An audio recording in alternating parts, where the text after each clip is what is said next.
Shalom saudara terkasih di dalam Tuhan Yesus. Kita bersyukur ada di minggu yang keempat, bulan Juni.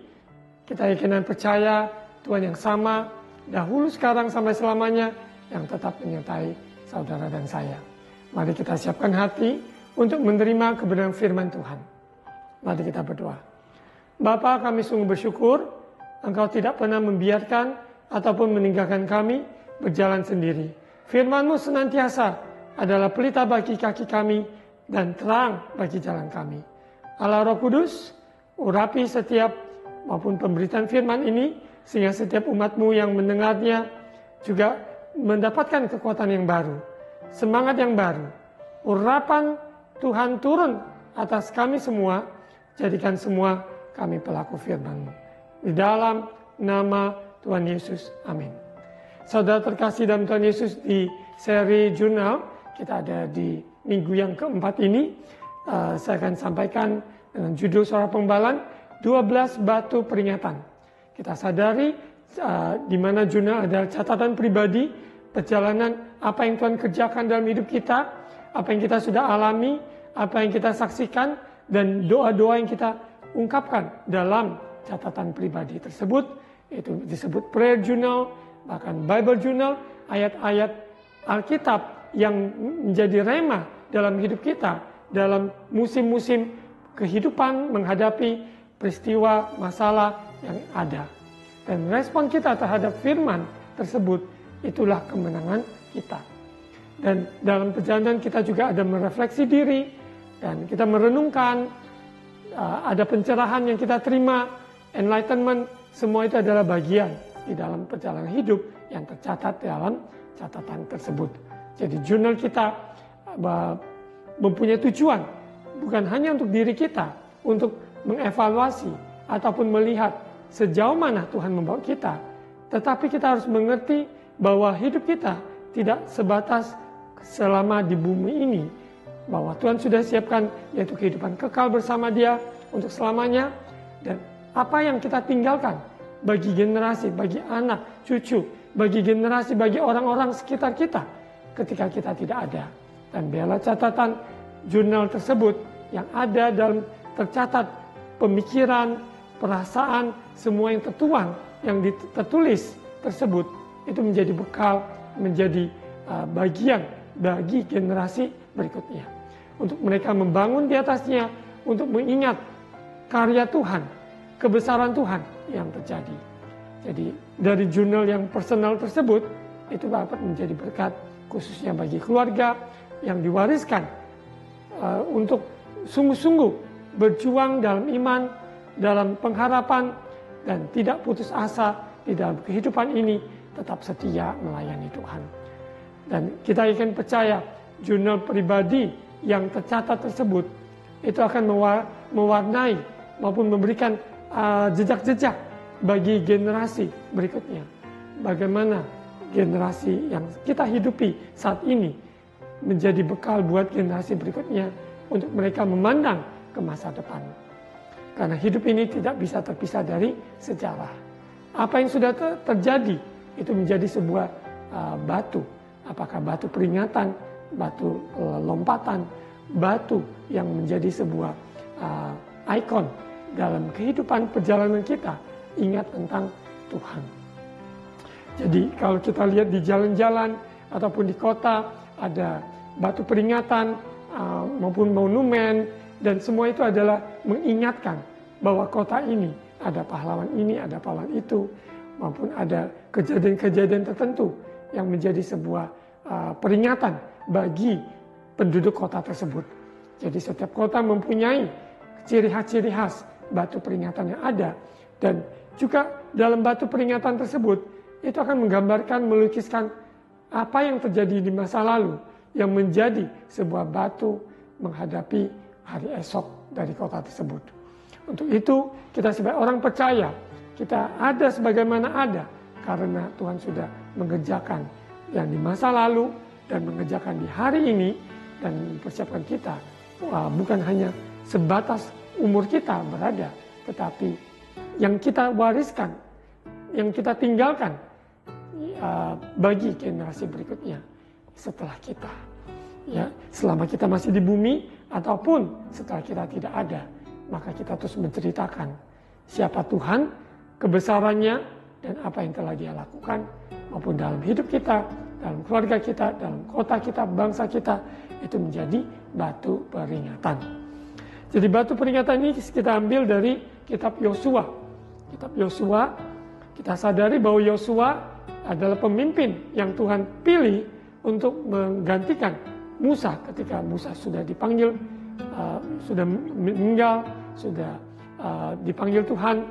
Maka dari itu kita sadari bahwa ada pemimpin yang berikutnya, yaitu Yosua, generasi Yosua yang akan masuk ke tanah perjanjian.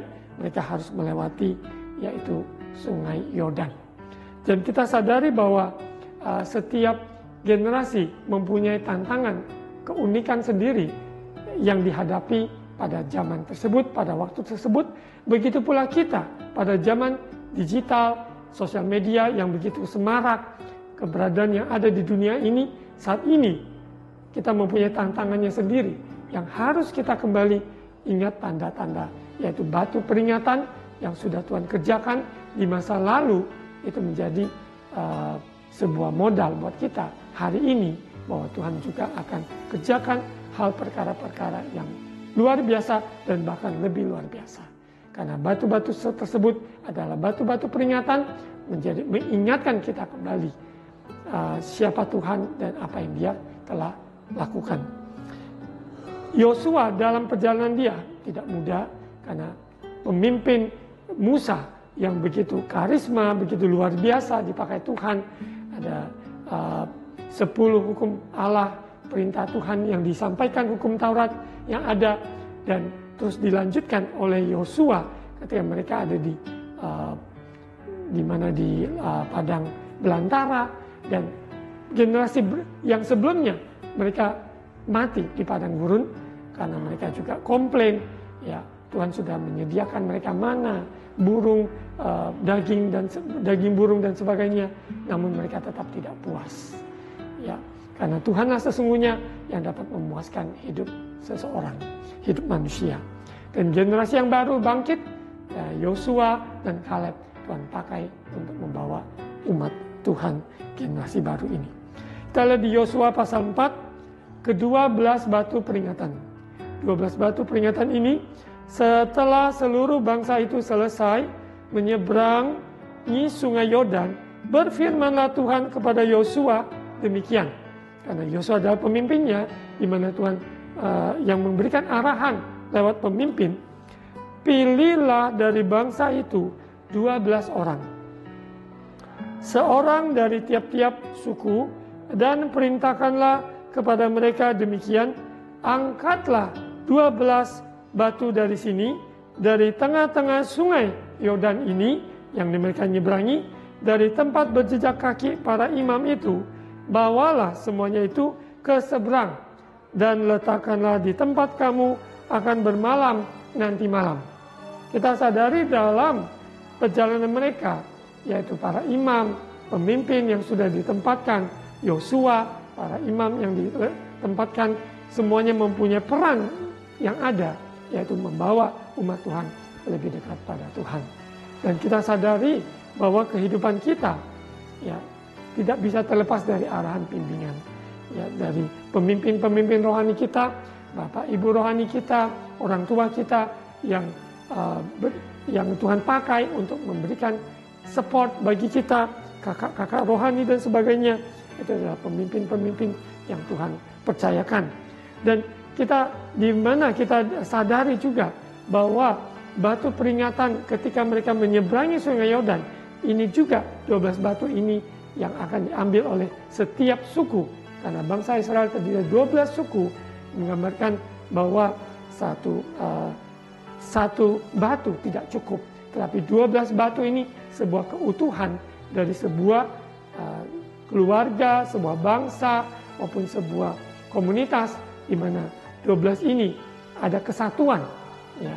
Tidak ada dikatakan yang satu tidak, tetapi 12 mereka akan mengambil batu masing-masing, ditetapkan, ya, untuk mengangkat 12 batu dari tengah-tengah sungai Yordan, tempat jejak di mana imam berjejak. Dan akan dibawa 12 batu ini ke tempat kamu akan bermalam nanti malam. Ya. Jadi kita sadari bahwa keluarga kita ada 6 anggota keluarga, 6-6-nya Tuhan akan pakai, Tuhan akan tempatkan, yaitu batu peringatan. Ya, untuk contoh konteks Israel adalah 12 suku. Ya, itu adalah Tuhan bagi kita, keluarga kita, anggota keluarga kita, maupun juga di mana kita berada di kota tersebut, yaitu anak-anak Tuhan yang Tuhan percayakan untuk menjadi penjaga kota tersebut. Dan kita sadari bahwa tubuh Kristus harus bersatu. Karena ada kesatuan, Kristus adalah kepala atas tubuhnya. Untuk itu, dalam 12 batu peringatan ini, kita melihat ada sebuah kesatuan yang Tuhan kehendaki. Yaitu bagi kita adalah tubuh Kristus, adalah bagian dari berbagai daerah, wilayah, denominasi, tapi kita sadar hanya satu kepala, yaitu Yesus Kristus, kepala gereja, dan kita adalah bagiannya. Ayat 4, lalu Yosua memanggil ke-12 orang yang ditetapkannya dari orang Israel itu, seorang dari tiap-tiap suku, mewakili, ya ada 12. Dan Yosua berkata pada mereka, menyeberanglah di depan tabut Tuhan Allahmu ke tengah-tengah sungai Yordan, dan angkatlah masing-masing sebuah batu ke atas bahumu menurut bilangan suku orang Israel. Ya, mereka mengangkat semua ini masing-masing satu, supaya ayat 6 digarisbawahi, supaya ini menjadi tanda di tengah-tengah kamu jika anak-anakmu bertanya di kemudian hari, apakah artinya batu-batu ini bagi kamu? Dalam hidup ini ada tanda-tanda kehidupan yang mungkin kita pernah mengalami sebuah musibah, kecelakaan. Akhirnya ada sesuatu yang terjadi atas tubuh kita, maupun dalam kehidupan ini ada sesuatu yang tidak bisa dihapus. Karena itu semua adalah tanda yang ada terjadi. Dan tanda itu sangat penting untuk kita mempunyai kesempatan menceritakan apa yang Tuhan kerjakan dan siapa Tuhan kita. Ya, jadi tanda tersebut tidak bisa dihapus, tanda tersebut tidak bisa disepelekan, karena tanda itu menunjukkan kita kepada kasih karunia Tuhan. Ya, dalam kehidupan ada sesuatu yang terjadi yang seumur hidup kita tidak bakalan kita akan lupa. Dan bila tanda ini akan bentuk secara fisik, ya, dalam contoh konteksnya adalah batu peringatan, ataupun dalam kehidupan kita mungkin kita mengalami sesuatu di bagian tubuh kita yang kita akan ingat seumur hidup. Ya, bahkan juga ada sebuah memori peristiwa yang terjadi yang memberikan dorongan bagi kita untuk melihat ke masa depan kita. Jadi ingat, batu tersebut bukan batu berhala untuk kita sembah atau untuk kita menaruhkan batu tersebut ataupun barang-barang sentimental tertentu yang mengingatkan. Itu untuk mengingatkan kita siapa Tuhan. Tapi jangan sekali terjebak dalam maupun tipu daya muslihat iblis sehingga kita menyembah. Ya, ada orang-orang yang mempunyai kenangan tentang sesuatu, dan itu harusnya menjadi sebuah kenangan, menjadi sebuah batu peringatan, tapi malahan itu menjadi sebuah, dikatakanlah seperti jimatnya, dan itu tidak berkenan, dan itu bukan kehendak Tuhan. Yang dimaksud batu peringatan ini untuk membawa kita jangan lupa Tuhan sudah menolong kita. Ya, jangan lupa bahwa akan kebaikan Tuhan. Jadi kita selalu ingat akan Tuhan. Contoh, ada seseorang yang memberikan hadiah berbentuk sebuah barang materi, benda, ya. Dan kita setiap kali mungkin memegang barang tersebut atau mengenakannya, dan kita teringat bahwa ada sesuatu yang Tuhan sudah pakai orang tersebut untuk menjadi berkat buat kita, untuk membekali kita dan sebagainya. Semua itu adalah alatnya Tuhan. Tapi bukan kita menjadikan itu berhala. Jadi kita ingat batu peringatan untuk mengingatkan kita kembali. Ya, supaya anak-anak kita ketika mereka bertanya buat apa batu-batu tersebut. Kita menceritakan ayat 7, maka haruslah kamu katakan kepada mereka bahwa air sungai Yordan terputus di depan tabut perjanjian Tuhan. Ketika tabut itu menyeberangi sungai Yordan, air sungai Yordan itu terputus, berhenti. Ya, sebab itu batu-batu ini akan menjadi tanda peringatan bagi orang Israel untuk selama-lamanya. Kalau air sungai Yordan masih dengan menggenang, tidak mungkin mereka dapat mengambil batu tersebut. Tapi ketika karena sungai Yordan tersebut dikeringkan Tuhan, sehingga 12 suku ini mewakili dapat mengambil batu tersebut dari dasar sungai tersebut. Sebab itu batu-batu itu akan menjadi tanda peringatan bagi orang Israel untuk selama-lamanya. Selama mereka ada di muka bumi ini, maka terus dari generasi demi generasi menceritakan perbuatan Tuhan. Ya, maka orang Israel itu melakukan seperti yang diperintahkan Yosua. Mereka mengangkat 12 batu dari tengah-tengah sungai Yordan, seperti yang difirmankan Tuhan kepada Yosua. Menurut jumlah suku Israel, semuanya itu dibawa mereka lah ke seberang, ke tempat bermalam dan diletakkan di situ. Pula Yosua menegakkan 12 batu di tengah-tengah sungai Yordan itu, di tempat bekas berjejak kaki para imam pengangkat tabut perjanjian itu. Batu-batu itu masih ada di sana sampai sekarang. Jadi sekalipun itu sudah lewat beribu-ribu tahun, ya, dan namun pada zaman sampai saat ini itu batu tersebut mengingatkan kita perbuatan Tuhan yang membawa umat Tuhan dengan kepemimpinan Yosua menyeberang sungai Yordan. Ayat 10. Para imam pengangkat tabut itu tinggal berdiri di tengah-tengah sungai Yordan sampai selesai dilakukan segala yang diperintahkan Tuhan kepada Yosua untuk disampaikan kepada bangsa itu sesuai dengan segala yang diperintahkan Musa kepada Yosua. Maka menyeberanglah bangsa itu dengan cepat-cepat. Ya, apa yang sudah Tuhan perintahkan, lakukan dengan cepat-cepat. Maksudnya lakukan dengan tepat dan lakukan dengan segera dan selesaikan apa yang Tuhan sudah perintahkan.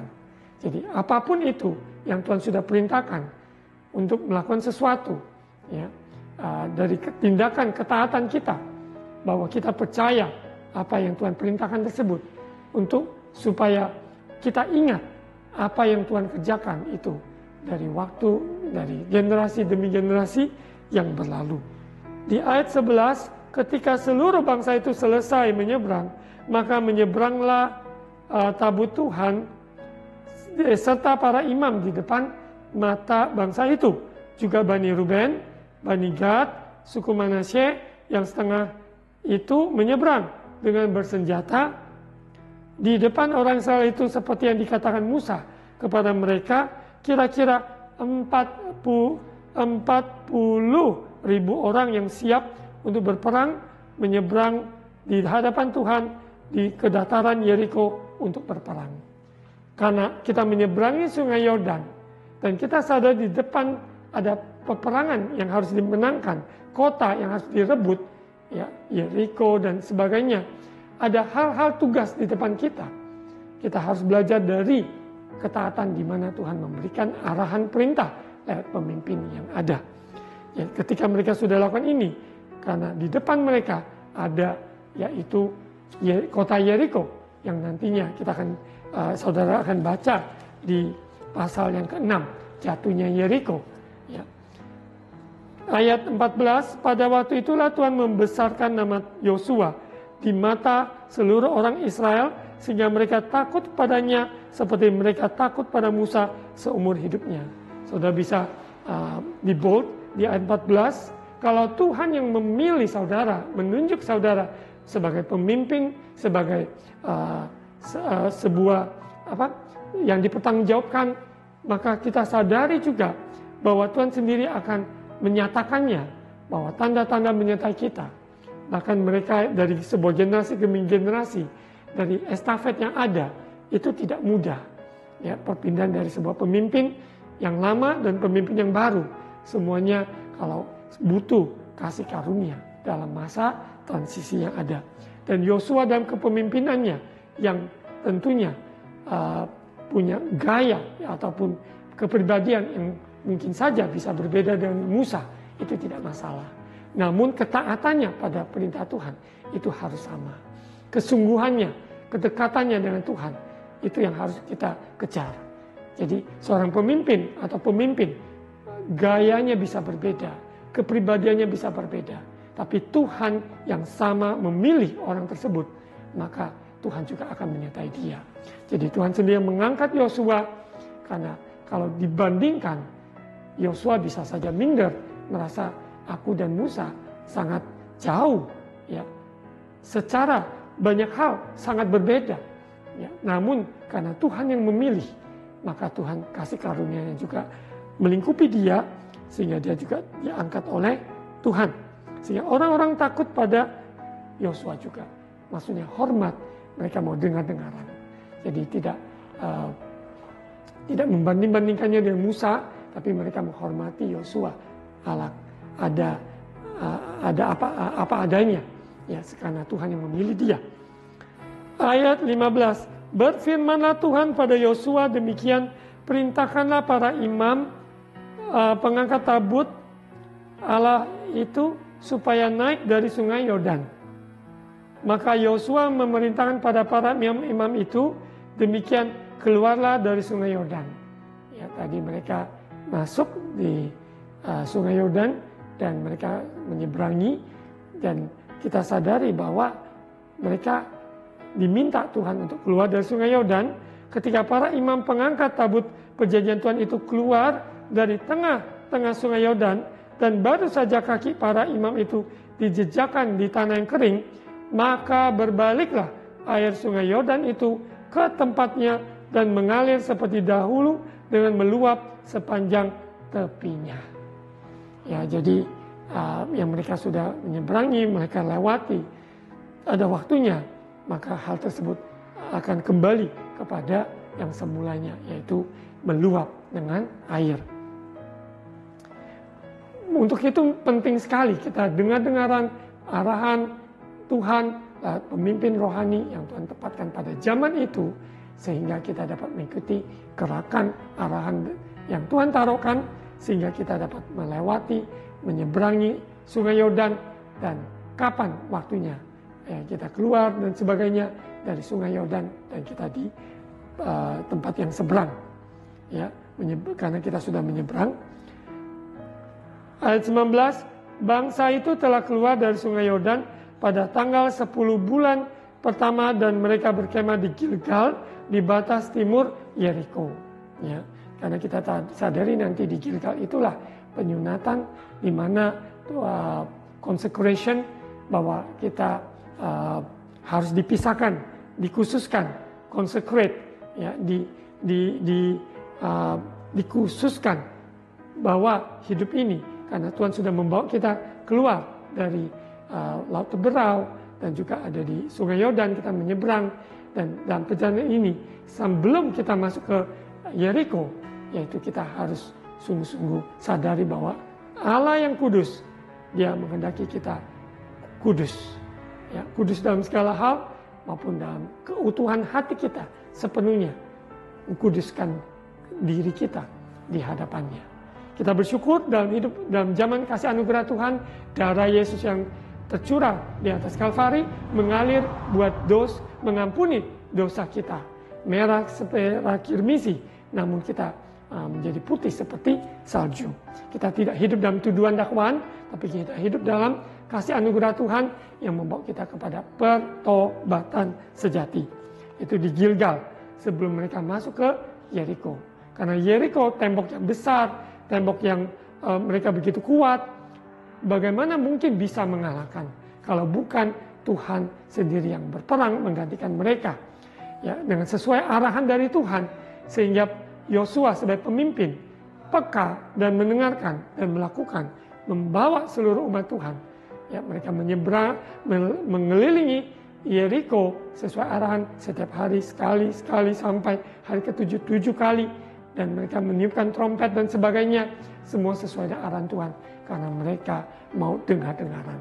Sebagai pemimpin kita bertanggung jawab untuk sungguh-sungguh perhatikan apa yang Tuhan arahkan, tuntunkan dalam hidup kita untuk kita bawa umat Tuhan sesuai dalam rencana Tuhan. Kita lihat di ayat ke-21. Dan berkatalah ia kepada orang Israel, Yosua berkata pada orang Israel, demikian, apabila di kemudian hari anak-anakmu bertanya kepada ayahnya, apakah arti batu-batu ini? Karena batu-batu ini yang sudah dibawa dari tengah sungai Yordan, ya, terus sudah ada di di penyeberangan yang sudah menyeberangi sungai Yordan. Maka haruslah kamu beritahukan pada anak-anakmu, begini Israel telah menyeberangi sungai Yordan ini di tanah yang kering, sebab Tuhan Allahmu telah mengeringkan di depan kamu air sungai Yordan sampai kamu dapat menyeberang seperti yang telah dilakukan Tuhan Allahmu dengan laut Teberau yang telah dikeringkannya di depan kita sampai kita dapat menyeberang. Ya, nanti bagian yang terakhir di ayat 24-nya. Saudara, kalau kita tidak mencatat ya jurnal, kita tidak mempersiapkan sesuatu yang kita bisa tinggalkan, wariskan bagi generasi berikutnya, maka apa yang Tuhan kerjakan itu terputus hanya sebatas kita. Tidak ada catatan, tidak ada yang tercatat. Ya, untuk itu perlu sekali yaitu catatan, yaitu dalam jurnal tersebut, sehingga ada memorial stones, ada batu-batu peringatan ini untuk mengingatkan anak cucu kita bahwa Tuhan kita itu perkasa, Tuhan itu dahsyat, bahwa Tuhan itu yang menolong kita. Ya, dalam kehidupan kita, kalau kita tidak catat, maka itu seringkali bisa terhilang, mungkin hanya satu generasi, dua generasi mereka ingat, tapi generasi berikutnya mereka sudah lupakan. Ya, namun kalau ada sebuah batu peringatan, ada sesuatu yang menjadi catatan untuk kita ingatkan, yaitu jurnal, itu bisa menjadi sebuah batu peringatan. Ya, jadi jurnal bisa menjadi batu peringatan buat generasi selanjutnya. Jejak-jejak ya perjalanan kita bersama Tuhan sampai Tuhan bawa kita sejauh ini, bagaimana Tuhan membuka jalan saat tiada jalan, mukjizat penyediaan, kesembuhan, pertolongan, kelepasan yang kita alami, itu perlu dicatat. Ayat 24 sebagai ayat penutup, ayat 24, mari baca bersama-sama, supaya semua bangsa di bumi tahu bahwa kuat tangan Tuhan, dan supaya mereka selalu takut kepada Tuhan Allahmu.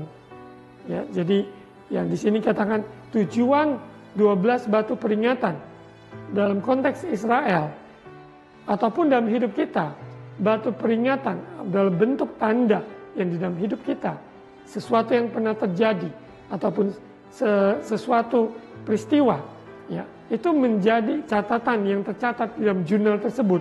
Itu adalah batu peringatan. Supaya semua bangsa di bumi tahu. Semua bangsa di bumi tahu. Ya, tentu dari Yerusalem, Yudea, Samaria sampai ke ujung dunia, di mana Tuhan tempatkan. Supaya bahwa kuat tangan Tuhan, dan supaya mereka selalu takut kepada Tuhan Allahmu. Ya, jadi mereka bisa melewatinya karena kuat tangan Tuhan. Bukan karena ya kita ini orang tua hebat, kita bangun pagi-pagi pulangnya malam, terus kita mempunyai kelebihan, keahlian, talenta dan sebagainya. Itu yang menjadi tonjolan, bukan itu saudara.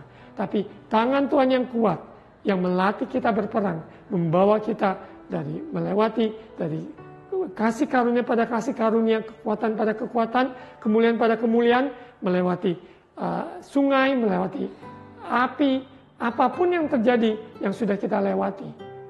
Fokusnya adalah nama Tuhan Yesus dipermuliakan.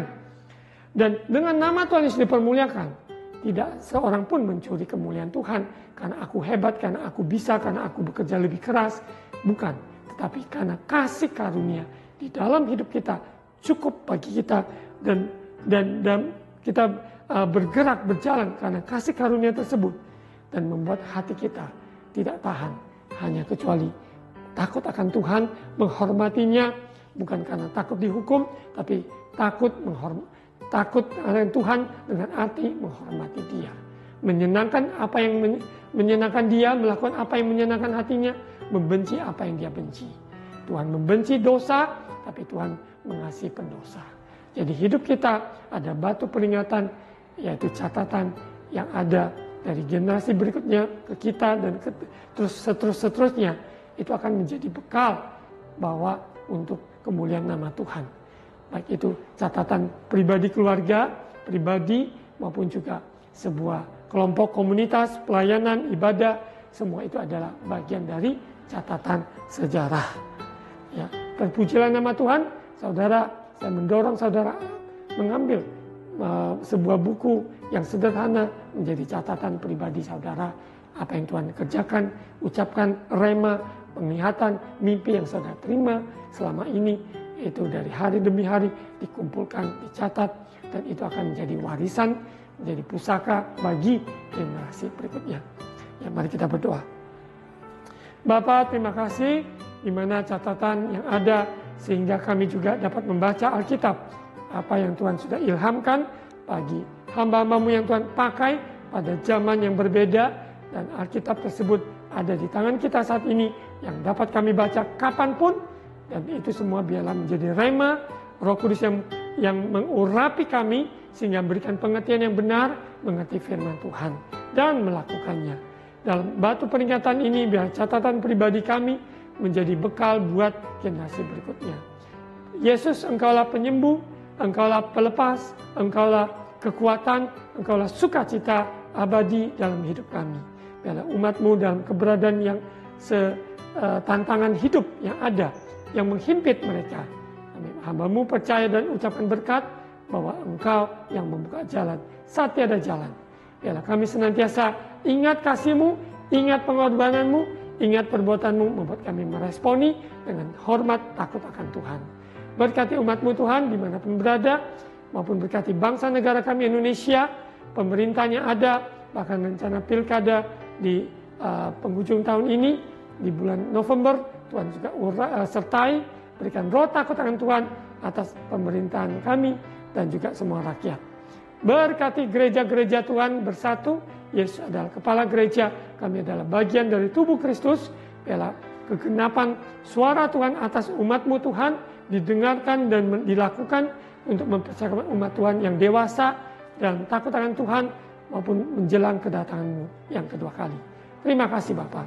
Mari saudara angkat kedua tangan, terima ucapan berkat imam. Tuhan memberkati engkau dan melindungi engkau. Tuhan menyinari engkau dan wajahnya dan memberi engkau kasih karunia.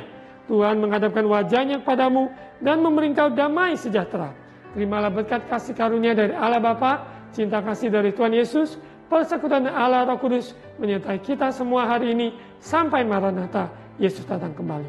Dalam nama Tuhan Yesus. Amin.